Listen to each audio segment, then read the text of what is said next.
When you use a progress monitoring program, like a CBM program, they actually provide norms, normative data. And so typically we use the spring benchmark. If you have a student that's on an IEP, you might that might look a little different. Like if I had a student who's on an IEP now, and I know their reevaluation is going to come up in the winter, I actually might send a winter benchmark instead.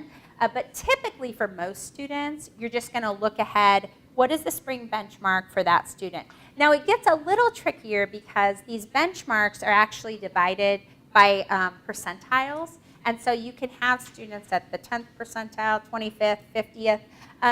If I have a student who's being progress monitored on grade level, but is in intervention or is in special ed, I might actually set a goal at the 25th percentile. You know, I set it just ambitious enough. If I have a child who's being progress monitored out of grade level, so a sophomore in high school who I'm progress monitoring at a 4th grade level, it's not okay to set it at the 50th percentile for 4th grade. This kid's never going to catch up. Then I'm going to boost it.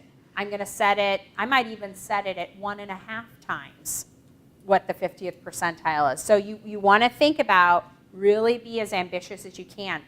But sometimes we set it so pie in the sky that the data is useless for teachers, so we have to be careful about that. So I think 25th to 50th, if you're on grade level. 50th sometimes is hard for struggling learners. 25th is easier, is a little bit more reasonable to get to.